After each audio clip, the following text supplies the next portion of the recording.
Shalom, Bapak Ibu, Saudara sekalian. Kita berjumpa lagi dengan acara Manarima hari ini. Kita perlu untuk senantiasa mengisi hidup kita dari hari ke hari dengan firman Tuhan. Karena dengan menyimpan firman Tuhan sebanyak mungkin, maka kita bisa mendapatkan petunjuk kehidupan, pandangan hidup yang terbaik yang kita bisa jalankan sesuai dengan kebenaran firman Tuhan, ya. Itu sebabnya saudara sekalian, acara Manarima ini merupakan acara yang sangat bermanfaat bagi kita. Kita lebih banyak mendengar firman Tuhan dari hari ke hari. Mari kita akan buka acara Manarima hari ini terlebih dahulu dengan doa. Terima kasih Tuhan, kalau kami boleh berjumpa kembali dengan acara Manarima hari ini Tuhan. Kiranya Tuhan berikan kepada kami hikmat, akal budi, kebijaksanaan untuk kami makin mengerti apa yang menjadi maksud dan kehendak Tuhan melalui kebenaran firman-Mu Tuhan. Supaya kami makin mengagumi Allah yang kami sembah. Itu Allah yang sungguh-sungguh amat dahsyat. Terpujilah nama-Mu Tuhan, di dalam nama Tuhan Yesus Kristus. Haleluya. Amin. Shalom Bapak Ibu Saudara sekalian. Saya tetap akan membahas tentang sifat hakiki daripada Allah, sifat dasar daripada Allah, atau atribut esensial Allah. Kali ini saya akan bahas tentang sifat hakiki Allah, sovereignty. Sovereignty atau Allah berdaulat. Jadi sekali lagi, sifat kedaulatan Allah. Jadi Allah yang kita sembah itu Allah yang berdaulat. Allah yang kita sembah, Allah yang memiliki kekuasaan tertinggi menurut kehendaknya atas segala sesuatu. Itu maksudnya berdaulat. Jadi punya kekuasaan tertinggi menurut kehendaknya atas segala sesuatu.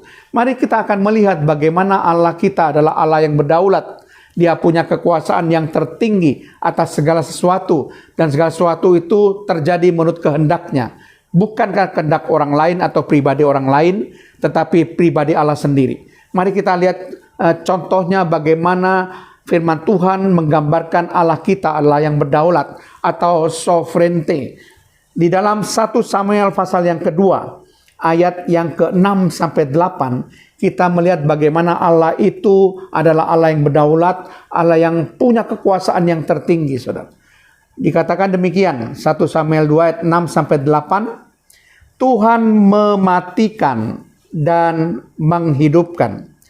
Ia menurunkan ke dalam dunia orang mati dan mengangkat dari sana. Ayat 7, Tuhan membuat miskin dan membuat kaya. Ia merendahkan dan meninggikan juga. Ayat yang ke-8, ia menegakkan orang yang hina dari dalam debu dan mengangkat orang yang miskin dari lumpur untuk mendudukkan dia bersama-sama dengan para bangsawan dan membuat dia memiliki kursi kehormatan, sebab Tuhan mempunyai alas bumi dan di atasnya ia menaruh daratan.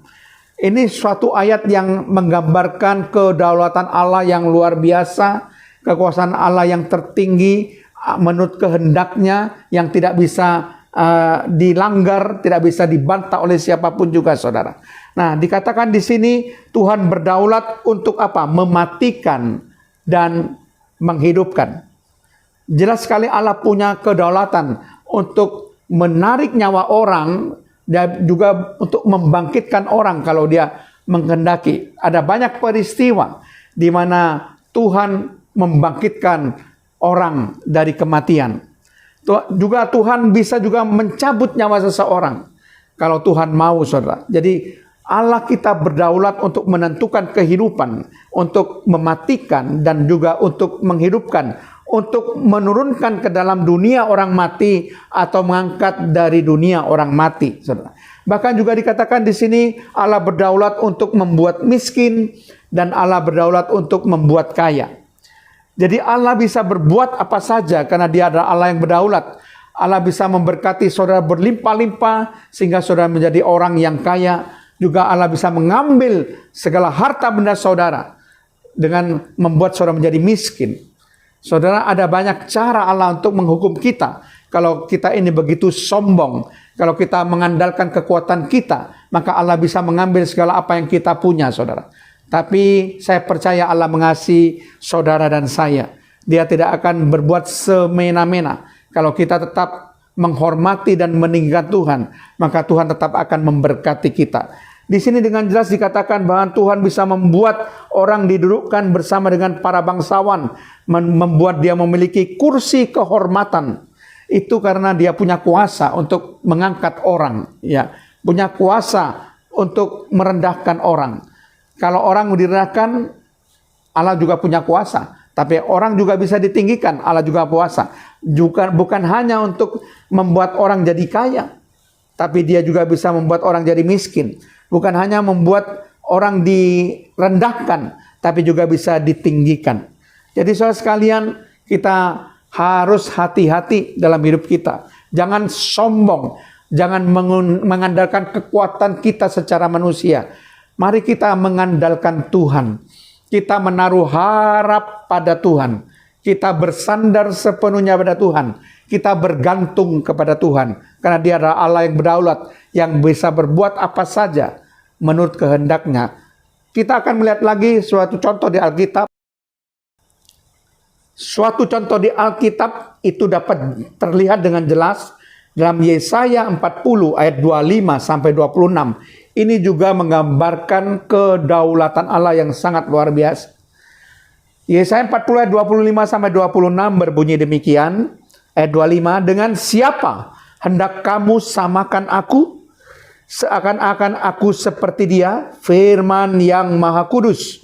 Arahkanlah matamu ke langit dan lihatlah, siapa yang menciptakan semua bintang itu dan menyuruh segenap tentara mereka keluar, sambil memanggil nama mereka sekaliannya, satu pun tiada yang tak hadir, oleh sebab Ia maha kuasa dan maha kuat. Oh, luar biasa.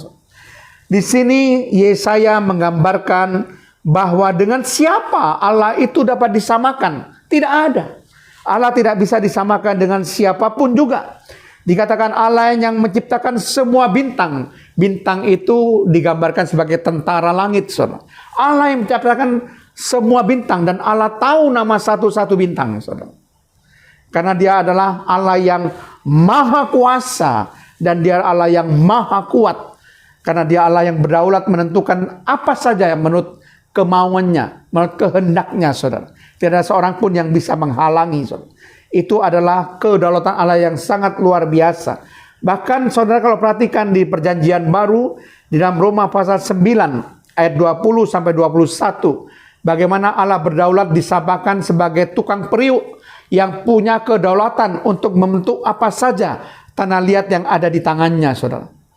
Jadi Allah bisa berkreasi dengan caranya sendiri dan kehendaknya untuk membentuk tanah liat yang ada di tangannya. Kan Dia adalah sang tukang periuk yang punya kekuasaan atas tanah liat itu. Mau dibuat jadi apa tergantung dari si tukang periuk.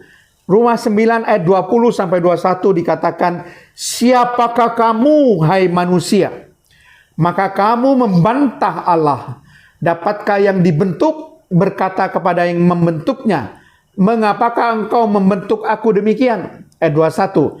Apakah tukang periuk tidak mempunyai hak atas tanah liatnya untuk membuat dari gumpal yang sama suatu benda untuk dipakai guna tujuan yang mulia dan suatu benda lain untuk dipakai guna tujuan yang biasa? Jadi Allah punya kedaulatan.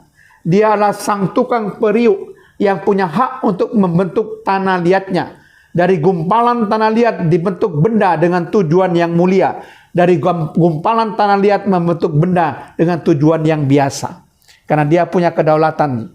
Tidak pernah diragukan lagi bahwa rencana masa depan kita juga ada di tangan Allah. Kita seperti tanah liat di tangan tukang periuk. Tanah liat di tangan sang penjunan itu. Kita dibentuk oleh Allah menurut kehendaknya, mau dijadikan apa kita, itu tergantung daripada Allah. Karena Allah kita adalah Allah yang berdaulat. Tapi percayalah, Allah yang berdaulat itu Allah yang mengasihi kita. Dia sudah membentuk kita sedemikian rupa menjadi yang terbaik untuk tujuan yang mulia dalam kehidupan kita. Dan kedaulatan Allah tidak bisa dibatalkan oleh manusia apapun. Tiada seorang pun yang bisa membatalkan kedaulatan Allah. Sekali Dia ingin bertindak, semua akan terlaksana. Kita punya Allah yang hebat, Allah yang berdaulat untuk membentuk masa depan kita menjadi masa depan yang penuh harapan. Amin. Mari kita berdoa. Tuhan, terima kasih Tuhan, kalau kami belajar tentang Allah kami yang kami sembah adalah Allah yang berdaulat, Allah yang punya kekuasaan sesuai dengan apa yang dikehendakinya, bisa berbuat segala sesuatu. Bahkan Allah yang bisa membuat orang menjadi kaya, Allah yang bisa membuat orang menjadi miskin, Allah yang bisa merendahkan, dan Allah juga bisa meninggikan, Allah yang bisa mematikan, tapi juga menjadi Allah yang bisa menghidupkan. Kami tidak boleh sombong, kami bergantung kepada Tuhan. Kami hanya bisa mengandalkan Tuhan dan bersandar kepada Tuhan. Terpujilah nama-Mu Tuhan, di dalam nama Tuhan Yesus Kristus. Haleluya. Amin.